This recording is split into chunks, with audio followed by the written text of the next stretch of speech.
par ici, j'espère que vous allez bien. Alors aujourd'hui, comme vous avez pu voir dans le titre, on va parler poids. J'avoue, je n'osais pas trop prendre la parole là-dessus parce que je me disais, est-ce que je suis vraiment légitime de parler de ça?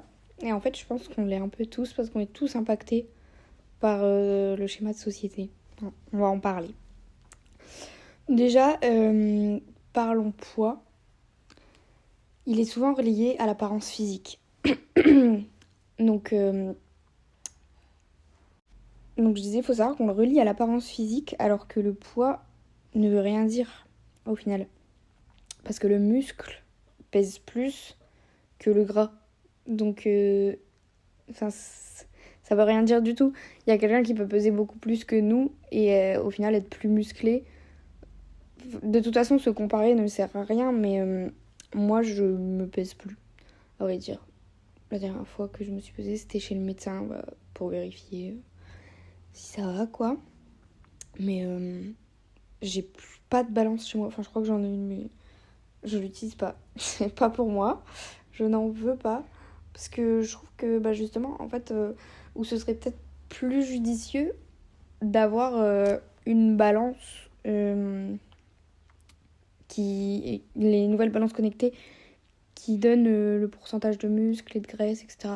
Mais encore, je trouve ça un peu malsain parce que si par exemple on se pèse tous les jours, en fait, ça varie tout le temps selon comment on vit. Donc on peut vite tomber dans l'obsession, je trouve. Donc, il est relié à l'apparence physique alors que d'un côté, c'est pas du tout en accord. Je voulais parler aussi de la grossophobie. Donc, notamment le mot gros n'est pas un gros mot.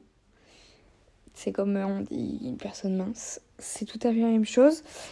Mais en fait, les gens se permettent dès que la personne est plus grosse qu'une autre, par exemple, de donner un avis ou des soi-disant conseils, entre guillemets, parce qu'ils sont devenus experts en nutrition ou ils sont devenus médecins du jour au lendemain, genre.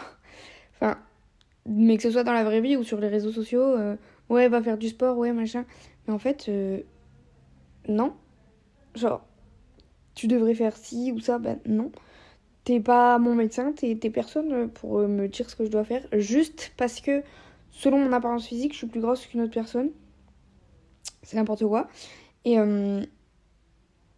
notamment, qu'est-ce que j'allais vous dire? Oui, justement, ils se permettent de donner des conseils de médecins ou de... Voilà. Mais en fait, être gros, c'est pas synonyme de mauvaise santé. Ça, c'est quelque chose... Enfin, je sais pas. De toute façon, la société est grossophobe. Mais pourquoi vous pensez qu'une personne grosse est en mauvaise santé? Ça se trouve, elle va très très bien. Son médecin... Enfin, il y a un côté où c'est dans l'obésité, où je pense que du coup, justement... de toute façon, la personne, je pense, le sait et est suivie par un médecin et elle n'a pas besoin de votre conseil en fait. Vos soi-disant conseils. Non, mais c'est pour toi que je dis ça. Non, tu la fermes, c'est tout. T'as rien à dire sur mon corps. Et sur mon poids, encore moins. Mais il y a une réelle problématique justement. C'est que les personnes grosses ne sont pas représentées dans les pubs, dans les séries, dans les films. Alors, mais franchement, avant, j'y faisais pas vraiment attention. Maintenant, j'y fais attention beaucoup plus. Soit on voit que des personnes minces, déjà, parce que les personnes minces font vendre. Que ce soit, mais pour tout. Et quand je dis les personnes minces, c'est en général, mais peut-être beaucoup plus les femmes. Parce que justement, je voulais vous en parler après, que le marketing joue là-dessus. Que ce soit, mais pour vendre un parfum, tout en fait. Soit on met la femme nue parce que le, le nu fait vendre, ou soit elles sont toutes très très minces. Enfin, c'est le corps de mannequin, entre guillemets. C'est vraiment... je trouve ça dingue. Et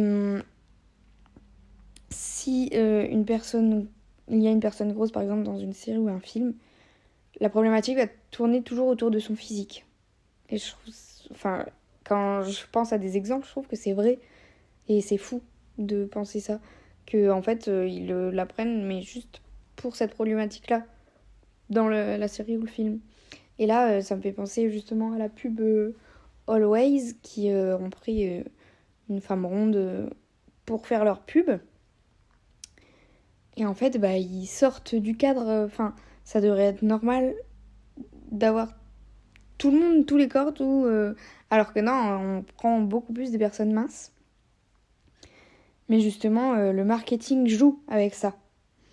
Parce que, ben, dans la société, les femmes sont souscrites à des standards. Et ça me fait penser à une musique de Suzanne. C'est Pas beau. Et en fait, bah, elle remet ça en question où elle dit nos corps sont des chiffres souscrits à des standards. En fait, mon tour de taille ne devrait pas être un chiffre. Ça, je trouve ça quand même dingue. Et justement, on se réfère à ce chiffre. Et si on a le malheur de passer au chiffre d'au-dessus, ça va être hyper... peut-être mal vu pour la société, mais aussi on va hyper mal le vivre. Alors que c'est juste, bah, on évolue dans la vie. Donc des fois on va avoir peut-être une prise de poids, des fois une perte de poids, et c'est comme ça. C'est pas un long fleuve tranquille. Et surtout, faut pas du tout se culpabiliser avec ce tour de taille. Parce que d'une marque à une autre, ça change totalement. Enfin, je l'ai remarqué, la dernière fois j'ai essayé un pantalon qui est censé être à ma taille, donc neuf. Il m'allait pas du tout, il était beaucoup trop serré. Parce qu'en fait, mais même les marques jouent là-dessus. Ils se réfèrent à des personnes très minces.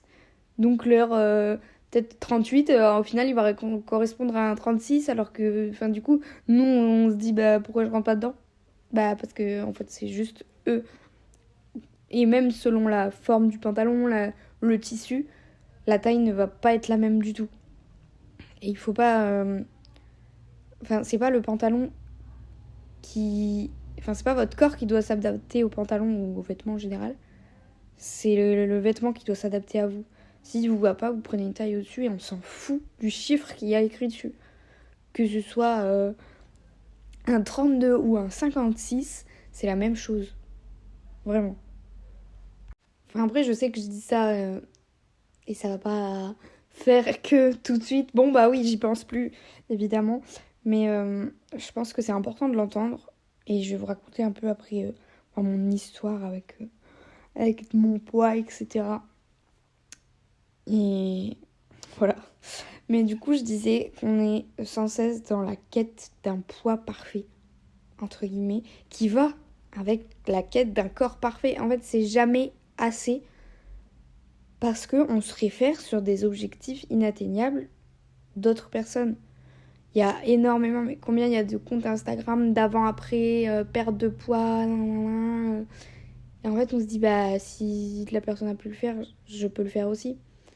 Et je pense que, enfin, d'un côté, c'est pas négatif de se dire, je le fais pour moi parce que bah, j'ai peut-être envie de me tonifier, etc. Mais déjà, de se mettre des objectifs, par exemple, c'était peut-être un peu avant, je crois que maintenant, enfin, il y en a plus beaucoup. Mais avant, il y avait ce truc de mettre en fond d'écran notre objectif de corps, etc. Donc, par exemple, en plus, c'est des objectifs inatteignables parce que on va prendre une fit girl, donc une fille qui fait du sport depuis 3 ans, qui est du coup hyper musclée, etc. Et en fait, on va jamais se dire dans 3 ans, je veux être comme ça. On va se dire peut-être dans 2 mois. Mais c'est pas possible. Et surtout que c'est des objectifs inatteignables puisque on n'a pas toute la même morphologie. Et ça compte énormément dans... Enfin, comment dire... Pardon. Que chaque corps est différent. Et elles, comment elles vont perdre du poids ou prendre du poids, ça va être différent de nous.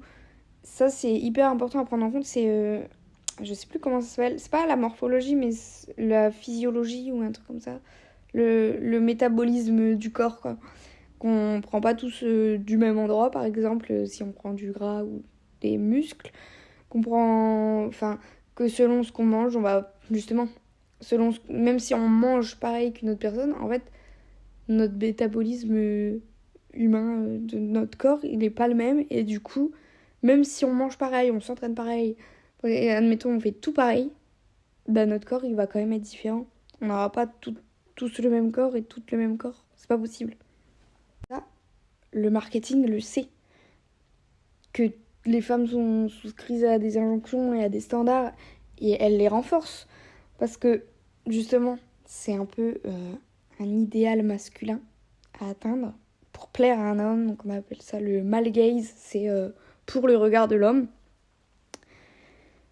D'avoir ce corps parfait de femme mince, etc. Et ça, le marketing va jouer dessus. Combien de pubs de régime, minceur, etc. il y a qui jouent là-dessus, mais partout, que ce soit à la télé, Instagram, même Pinterest. D'ailleurs, Pinterest, la dernière fois, je suis tombée sur une pub qui m'a choquée pour une gaine amincissante, etc. Déjà, ça, c'est hyper mauvais pour les intestins. Enfin, ça coupe la digestion, c'est pas du tout bon. Mais par exemple, même la marque de Kim Kardashian qui veut amincir, etc.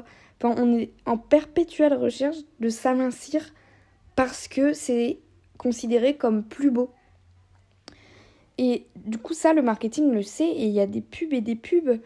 Et donc, oui, sur Pinterest, en fait, elle m'avait choquée, et j'avais voulu la signaler. Je me disais, bon. Et en fait, ils ont mis en place un signalement, faut choisir la catégorie. Et il y a une catégorie perte de poids et body shaming. Donc, body shaming, c'est le fait de discriminer un corps en particulier. Donc, par exemple, ici, c'était des femmes avec des bourrelets et on leur mettait une gaine amincissante et tout de suite, ah waouh, t'es beaucoup plus belle. Bah non. Et du coup, je l'ai signalé là-dessus, et je pense que tous les réseaux devraient en prendre de la graine. Mais par exemple, surtout, faut faire attention. Enfin, vraiment, il y a un côté des réseaux sociaux que j'adore, de pouvoir partager son avis. Mais on va pas se mentir, il y a un côté des réseaux sociaux hyper toxiques où on se compare. Et sur la perte de poids, et prise de poids, et sur le physique en général, il y a énormément à se comparer. Que ce soit, justement, suivez des personnes qui vous inspirent et qui vous font du bien. Je vous en parlerai après dans ma démarche. Dans mon histoire un peu avec tout ça.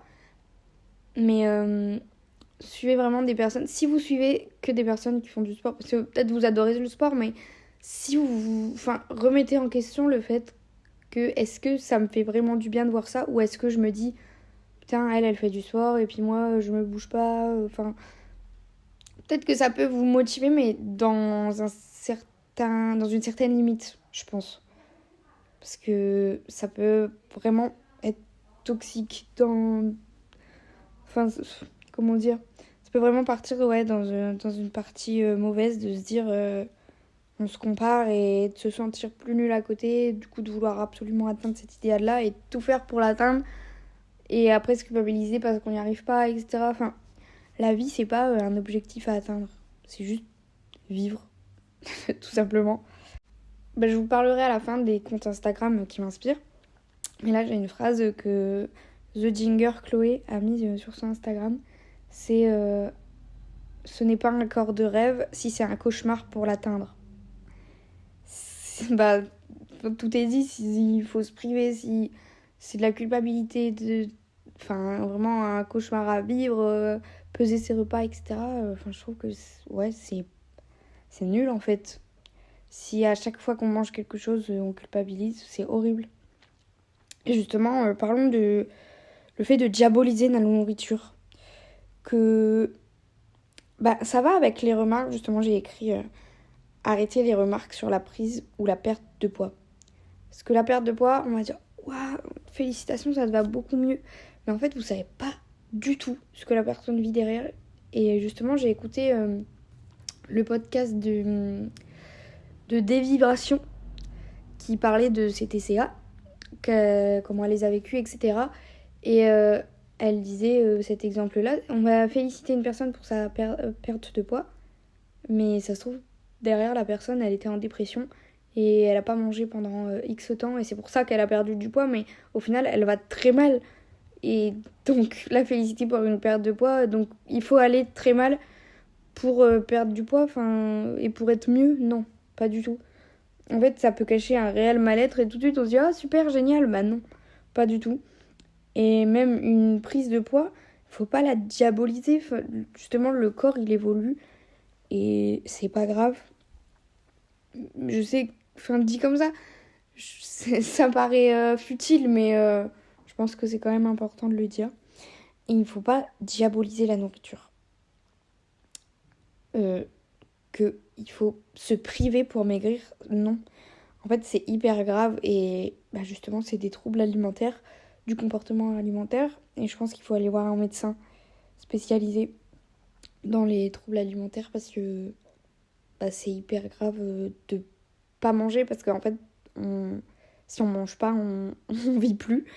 Donc, bon, on va quand même essayer de rester en vie. Non, mais en fait, on a diabolisé la nourriture, mais oui, faut. Il y a ce truc aussi des fit girls, healthy, machin et tout.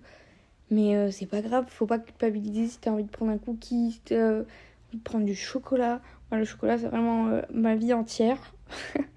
Et en fait, il y a ce truc de manger ses émotions, et je pense que du coup, c'est des crises. Je crois que ça s'appelle de boulimie ou d'hyperphagie. Je suis pas experte, hein. Je donne mon avis et un peu tout ce que j'en pense. Mais je suis pas du tout médecin, etc. Mais je pense que c'est un équilibre à avoir, en fait. De peut-être pas aller manger McDo tous les jours, mais faut pas culpabiliser si on va prendre un McDo, on s'en fout. Justement, on se fait plaisir. Et moi, des fois, surtout quand j'ai mes règles ou ça va pas trop et tout, et une bonne petite gaufre au Nutella, je me dis, ça me fait du bien, en fait, et c'est pas grave. Il faut pas du tout culpabiliser là-dessus. Je voulais aussi parler du fait qu'en tant que femme, on a ce truc de... Il faut que tu manges pas beaucoup. Et ça va avec le fait de pas prendre beaucoup de place. La femme, elle doit pas prendre beaucoup de place, pas avoir une grande gueule parce que sinon, elle fait chier, hein, clairement. Mais en fait, on a le droit de manger beaucoup. C'est pas parce que les mecs... Oui, mais tu vois, c'est un mec... il faut nourrir le gaillard. Moi aussi, j'ai besoin d'être nourrie, en fait. Et j'ai le droit de manger beaucoup, peu importe quel poids je fais, quelle taille je fais et mon sexe. En tant que femme, j'ai le droit de manger quand même beaucoup, sans qu'on me dise « Ah, tu te resserres, hein, dis donc, ça va non. Non, j'ai le droit de manger beaucoup. Et ta gueule, en fait. Du coup, je vais vous parler un peu de mon histoire avec tout ça. Avec le sport, l'alimentation, etc. Donc, avant, il y a peut-être 2-3 ans en arrière, comment dire, j'étais pas très bien dans mon corps. Je savais qu'il était pas... c'était pas un idéal. C'était pas mon corps idéal, entre guillemets, ou le corps idéal de la société. Hein. Mais j'étais pas déconstruite là-dessus et... pour moi, c'était normal de vouloir atteindre tel corps. Je voyais les filles sur Insta, elles étaient minces, musclées, avec des grosses fesses, voilà quoi. Et je me disais, moi aussi, je veux ressembler à ça. Et pour moi, c'était normal. Et donc, je voulais faire du sport. Et je m'en voulais des fois. Parce que j'arrivais pas à tenir mes séances de sport. Ou je voyais pas des changements directs. Je me pesais pas. Il me semble que je me suis jamais vraiment pesée. Faut savoir que quand j'étais petite, j'étais un peu bouboule. Entre guillemets, j'aime pas cette expression. Non, j'étais un peu plus dodue. Parce que je sais pas si considérée comme grosse. Après, je m'en fous dans tous les cas. Parce que j'étais en fauteuil roulant. Donc forcément, de moins marcher. Surtout quand t'es une petite fille, genre j'avais 10 ans. Donc t'es en pleine croissance, du coup tu te dépenses pas, donc voilà. Mais ça m'a jamais vraiment gênée. Mais c'est plus arrivé dans l'adolescence en fait. Ouais, 14-15 ans. où j'ai pris conscience un peu de tout ça, qu'il fallait être belle, surtout en tant que fille et femme que j'allais devenir, qu'il faut être belle. Et donc j'ai voulu faire du sport et ouais, je m'en voulais parce que ça bougeait pas assez vite. Bon, faut savoir, en 2 semaines, je me disais, bah, j'ai aucun résultat. C'est normal. Hein. Les résultats, ils viennent peut-être dans les... Ça se compte en mois, hein, clairement. Donc, il faut pas attendre les résultats tout de suite. Et j'avais installé une application, acheté des programmes de nutrition et tout. Enfin, vraiment, quand j'y repense, c'est quand même parti loin. Mais ça va, enfin... Je vais vous expliquer. En fait, j'avais installé une application pour savoir combien de calories je mangeais. Donc, je pesais pas mes trucs. J'ai failli à un moment. Mais ça m'a vite saoulée, en fait, de devoir peser à chaque repas. Et en fait, je calculais pas les calories toute seule, parce que, bon, flemme. Mais du coup, j'avais installé une application spéciale. Je sais plus comment ça s'appelait. De toute façon, on s'en fout, ne l'installez pas. Où je mettais... En fait, chaque repas que je mangeais, il me disait combien de calories ça faisait, combien il m'en restait du coup et tout. Enfin, je l'ai pas fait pendant super longtemps parce que ça m'a vite saoulée. Mais pendant peut-être une semaine, quelque chose comme ça. Et en fait, chaque fois que tu mangeais quelque chose, ça allait le mettre dedans. Et il te disait si t'avais dépassé ton quota de calories et tout. Enfin, et je me rends compte que ça m'a pas plus affecté que ça, mais ça aurait pu. Et c'est de là, je pense, que commencent les troubles alimentaires. Je pense pas avoir eu des troubles alimentaires, enfin troubles du comportement alimentaire, donc des TCA. Mais quand j'y repense, je pense que si je m'étais vraiment penchée là-dessus, etc., ça aurait pu, enfin clairement, de devoir peser, etc. Enfin, allez écouter le podcast de Des Vibrations, bah, qui elle a vécu les TCA et qui l'explique. Et je me retrouvais en fait dans ses débuts à elle, mais moi j'ai su arrêter dans le sens où... Enfin en fait c'est pas j'ai su arrêter en me disant non là si je vais trop loin, etc. C'est juste que j'ai eu la flemme de le faire à chaque fois et je me suis dit bah flemme en fait. Donc j'ai arrêté très vite. Mais je pense que c'est hyper malsain de faire ça. Parce que justement, enfin on a le droit de... J'allais dire de craquer, mais non c'est même pas craquer. T'as le droit de manger un truc plus gras, entre guillemets. Faut pas diaboliser, c'est un équilibre, comme je le disais tout à l'heure. On diabolise un ingrédient, on diabolise un... Oui, il y a des trucs plus gras que d'autres, mais c'est un équilibre à avoir. Si on n'en mange pas peut-être 5 dans une journée, voilà. Mais il n'y a rien de mal à se faire plaisir. Et du coup, pour en revenir à mon histoire, j'ai vite compris, enfin ça m'a vite saoulée. Et en fait, je pense que j'ai changé d'état d'esprit avec les réseaux sociaux. De découvrir des comptes Instagram inspirants, etc. Enfin, en fait, ça a fait partie un peu de toute ma déconstruction.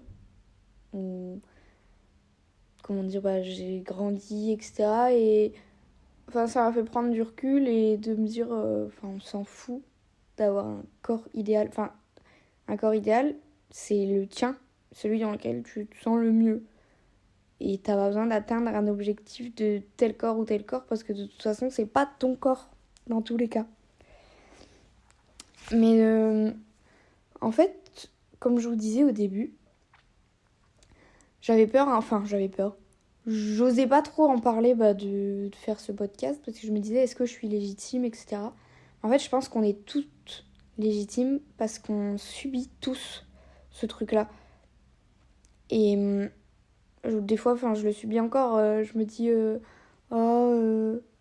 j'aimerais être comme ci, comme ça, être moins ci, moins ça. Enfin, mais en fait, je me reprends vite, je me remets vite les idées en place en disant non, non, t'es très bien comme tu es et voilà, t'as pas besoin de ressembler à tel ou tel. Et de toute façon, on voit, enfin, nos corps sont des tendances.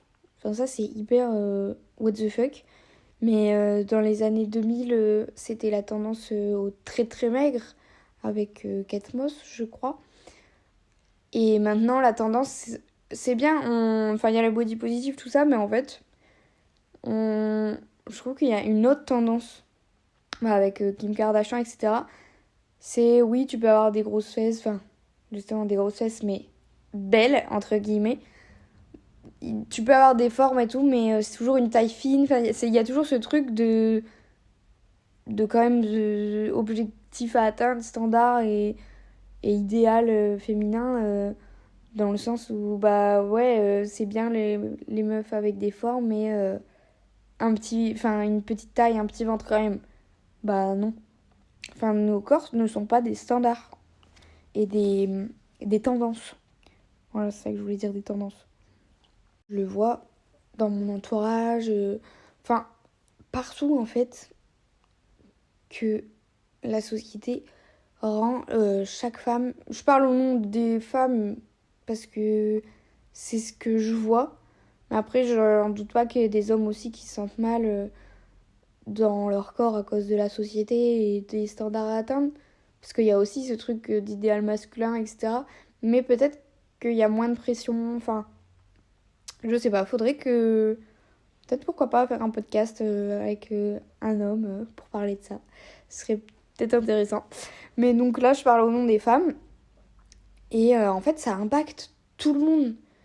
Mais d'être toujours en quête de plus maigre, moins gras. Et peu importe le tour de taille, qu'elle soit considérée comme grosse ou non. Vraiment, ça impacte tout le monde. Et se dire je voudrais être moins ci, moins ça. Mais de toute façon, et je me rappelle justement à l'époque où je faisais tout ça, j'avais un peu de cellulite comme tout le monde, vraiment. C'est normal, c'est quelque chose de normal. Et ça, je l'avais lu dans un livre.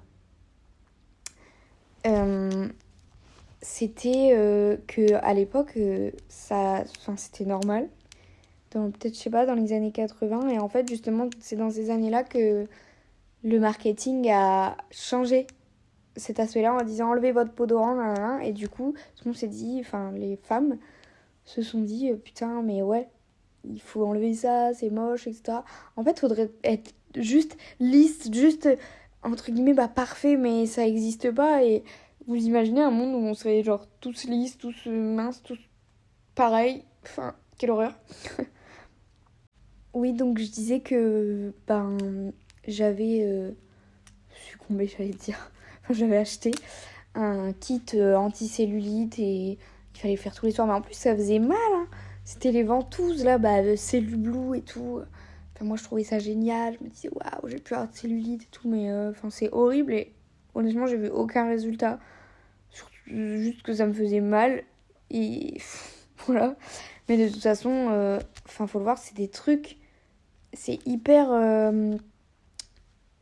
ancré dans la société parce que tu peux aller dans des instituts qui vont faire il y a la liposuction, je crois que ça c'est pas un institut, ça doit être une opération, donc de chirurgie esthétique et tout, mais il y a des instituts, je sais plus comment ça s'appelle, ils font des trucs à ton ventre et il paraît plus maigre et tout. Bref, et moi je trouve ça dingue justement que c'est que du marketing et on joue que sur le complexe des femmes de vouloir atteindre cet idéal-là. Et je pense que c'est au moment où on prend conscience de tout ça. Le chemin est encore long, même pour moi. Même si aujourd'hui, je pense que je me sens mieux dans mon corps parce que j'ai déconstruit tout ça. Mais justement, je pense qu'il faut se rendre compte de tout ça et de se dire... c'est là que commence l'acceptation de son corps. Et il y a pas ce truc de... je veux pas dire acceptez-vous à tout prix, etc. Mais si vous voulez, ok, peut-être changer un truc sur votre corps, mais être sûr que vous le faites pour vous et pas pour se dire si je perds du poids, je vais me sentir mieux. Sauf que je pense que ça arrive jamais. Parce que une fois que tu auras atteint cet objectif-là, en fait, tu voudras toujours plus. C'est mon avis après, mais je pense que c'est quand même toxique et dans l'extrême. Plutôt de se dire je le fais pour moi et on verra bien. En fait, il y a un peu cette contradiction où, tu peux, de toute façon, c'est ton corps, tu peux te dire j'ai envie de perdre du poids, etc. Mais il faut faire attention de pas s'en rendre malade, en fait. Je pense que voilà, c'est encore un équilibre de se dire c'est ok, je veux perdre un petit peu de poids, voilà. Mais être sûr, on n'attend pas la validation des autres et on n'est pas mieux si on perd du poids et on n'est pas moins bien si on en prend. Notre valeur, elle ne change pas et elle réside pas dans le chiffre qui s'affiche sur la balance ou dans notre tour de taille. Justement, je suis en train de lire un livre qui m'a inspiré aussi ce podcast. C'est Naître fille de Alice Dussutour. Bon, dans ce livre, on va suivre 5 jeunes filles et en fait, à travers leur histoire, on va parler des sujets de société qui impactent les filles, mais de tout horizon différentes. Il y a toute nationalité. Je sais qu'on va aller en Inde, il y a France, il y a, je crois que c'est Cambodge, quelque chose comme ça. Et en fait, chaque jeune fille va nous raconter quelque chose, mais aussi qui a un rapport avec la condition de la femme dans le pays où elle vit et qu'on n'a pas toutes les mêmes privilèges, entre guillemets, et qu'on est toutes impactées à des niveaux différents. Et donc, j'ai lu une petite partie qui m'a inspiré ce podcast où on suit une jeune fille qui se trouve trop grosse et qui est par ses parents aussi jugée trop grosse, etc. Enfin, si ça vous intéresse, je vous laisserai le lire. Mais du coup, dans ce livre, on retrouve un passage qui m'a touchée. C'était ton corps est magique. Il te permet de voir des paysages, de tomber amoureuse, de sentir le soleil sur ta peau, de rire à en pleurer, de marcher sur la plage, de nager, de manger des bons plats, de danser, et je pense tellement plus encore. Mais en fait, justement, c'est pas une question d'apparence physique. Avant tout, notre corps, il est là pour nous faire vivre des moments incroyables. Ça me touche, genre, je me sens émotive, là. Mais... en fait, je me sens émotive parce que je pense que la moi d'avant, elle était justement beaucoup dans ce truc d'apparence physique et de quête du parfait, etc. En passant peut-être à côté des moments de vie que juste je pouvais vivre, peu importe le corps que j'avais. Et je pense que c'est important d'en prendre conscience. Et je me le répète souvent. Et il y a aussi une autre partie. Donc il y avait cette jeune fille qui dit j'en ai marre d'être jugée d'abord par mon apparence physique parce que je suis considérée comme grosse. Mais je suis bien plus qu'un corps. Je suis bienveillante, créative, sensible, gentille. J'aime mes amis, ma famille. Enfin, voilà, comme je disais, ta valeur ne repose pas sur ton apparence physique. T'es beaucoup plus qu'un corps, t'es beaucoup plus que ça. T'es tout toi à la fois et c'est ça qui est génial. Et un autre petit truc que j'en parlais tout à l'heure, que les filles doivent être jolies. On veut, mais dès l'enfance, on dit à une petite fille, t'es super belle, super jolie, on veut qu'elle soit jolie, qu'elle se sente jolie. Voilà, on va pas la faire se sentir moche, je suis d'accord, parce que de toute façon, tout le monde est beau à sa façon. Il n'y a pas de... beau par qui, pour qui décide que je suis belle ou pas. Donc voilà. Mais aussi, sa valeur ne réside pas que là-dedans. Il n'y a pas que son apparence physique qui compte. Elle n'est pas que belle. Et ça, je le vois dans toutes les petites filles, je pense. Qu'on les valorise pour leur apparence physique. Alors que les petits garçons, beaucoup moins.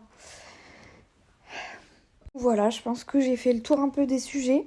Du coup, je voulais vous donner mes inspirations niveau livre. Donc, Naître fille de Alice Dussutour. Donc, Dussutour, qui raconte la condition des femmes partout dans le monde. Enfin, des filles et qui vont devenir femmes quand même partout dans le monde.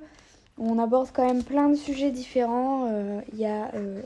la précarité menstruelle avec comment se vivent les règles dans certains pays, l'image corporelle, la grossophobie et les injonctions. Ensuite, on a la société patriarcale, l'éducation, l'activisme, le mariage forcé, l'excision et les sociétés matriarcales, et le féminicide, l'harcèlement et la révolte. Donc, à travers ces 5 jeunes filles, on va aborder des sujets différents. et selon leurs conditions de leur pays où elles sont nées. Je trouve ça inspirant. Et aussi, j'adore le design, les dessins, ils sont magnifiques. Enfin, franchement, allez vous le procurer. En deuxième livre, il y a Miroir, miroir, dis-moi ce que je vaux vraiment de Louise Aubéry. Donc du compte Instagram My Better Self. Et là, on parle de l'apparence physique et du poids à un moment dans un chapitre, mais vraiment tout le livre en soi parle de la femme et de toutes les injonctions, que ce soit les enfants, le corps, notre apparence physique, mais aussi comment on doit se comporter. Enfin, c'est vraiment un livre engagé et que j'ai adoré. Et en fait, dans ce livre, on a une partie d'abord où elle déconstruit un peu tout. Elle retrace un peu l'histoire de tout ça. Enfin, vraiment, il est génial. Et pareil, le design est trop beau. Moi, je l'ai repris dans la main et je l'adore. J'ai envie de le relire parce que vraiment, il est trop bien. Donc voilà. Miroir, miroir, dis-moi ce que je vaux vraiment de Louise Aubéry. Et les comptes Instagram, du coup, que j'adore. Parce que je vous parlais tout à l'heure qu'il est important de suivre, je pense, des personnes qui nous inspirent et qui nous font pas culpabiliser, même sans qu'elles le veuillent. Enfin, je veux dire, c'est génial, justement, peut-être une fit girl qui va partager ses entraînements, etc. Mais savoir si ça vous fait du bien. Si ça vous fait pas du bien de voir ses entraînements, bah, vous la suivez plus et voilà. Et elle, je suis sûre qu'elle adore faire ça et je blâme pas du tout. Justement, on va pas... ils vont pas s'empêcher de le poster parce que ça peut gêner quelques personnes et tout. Si elle adore, voilà. Mais c'est juste ça, vous, si ça vous fait pas du bien, et bah c'est ciao. Donc moi, mes comptes Instagram qui me font du bien et que j'adore suivre, on a Amal Tahir, une femme hyper inspirante qui déconstruit aussi des sujets de société, notamment en amour, et qui montre aussi ses looks taille 44, je crois. Enfin, vous verrez, elle met en avant les personnes grosses aussi, qu'elles peuvent s'habiller comme elles veulent, sans devoir se cacher. Ça, c'est hyper important. Parce que t'es gros, oui, mais des vêtements amples pour pas que ça se voie trop, que t'es déformé et tout, bah non, on s'en fout. Ensuite, on a The Ginger Chloé, que j'adore aussi. La phrase que je vous ai dit tout à l'heure était d'elle. Et Tania Make You Plus. Toutes les deux, elles ont un podcast qui s'appelle Vos cops en parlent. Et justement, elles ont fait un épisode l'ex-grossophobe, ça s'appelle. Et donc, elles parlent un peu de leurs anciennes relations, comment elles ont vécu, etc. D'ailleurs, j'ai pas parlé de ça, mais si votre partenaire, peu importe que ce soit une mec, une meuf, on s'en fout. Une mec, un meuf, j'ai dit quand même. Bref. Et c'est pas normal de faire des remarques sur votre physique et la personne n'a rien à dire. C'est votre corps. Si il ou elle vous trouve trop grosse ou trop mince ou trop je ne sais quoi, il peut aller ou elle peut aller se faire voir. Voilà. Petit rappel. Il y a Gigi du compte Instagram Gigi Lust, que j'adore aussi. Elles font souvent avec Chloé des looks pour montrer que la mode, un peu d'une robe, en fait, elles le montrent portée sur Chloé et portée sur Gigi, parce qu'elles font pas la même taille, mais pour montrer que peu importe votre tour de taille, mettez les habits que vous voulez, et ça, j'adore leur petit look. Il y a Sois Toi, donc SOA-du-bas Toi, que j'adore aussi. Elle est trop chou, elle est hyper soi-même, voilà ça que je voulais dire, et justement Sois Toi, donc je l'adore. Et puis My Better Self, du coup, qui a écrit le livre Miroir, miroir, dis-moi ce que je vaux vraiment, que j'adore aussi. Plus un peu côté féminisme, mais elle parle aussi de toutes ces injonctions au corps, etc. Elle a une chaîne YouTube aussi où elle en parle, elle fait des tables rondes, ça s'appelle Entourage, où elle parle de plein de sujets et franchement, c'est hyper inspirant. Elle a aussi un podcast, In Power, peut-être que vous connaissez déjà. Et tout ce qu'elle fait, son livre, ses podcasts, sa chaîne YouTube, son compte Instagram, j'adore. Vraiment, elle est hyper inspirante pour moi. Donc voilà. J'espère que cet épisode vous aura plu. N'hésitez pas à me suivre sur mon Instagram Mélie avec 2 L, 2 I, tiré du bas 2 L. sinon vous le retrouverez dans la bio. Pour m'envoyer un DM, peut-être que ça vous a parlé. Si vous voulez qu'on en discute, je suis hyper ouverte à la conversation, tout ça. Savoir ce que vous en pensez, comment vous le vivez. Enfin bref, voilà. J'ai adoré tourner ce petit épisode et puis on se retrouve dans un prochain épisode. Bisous!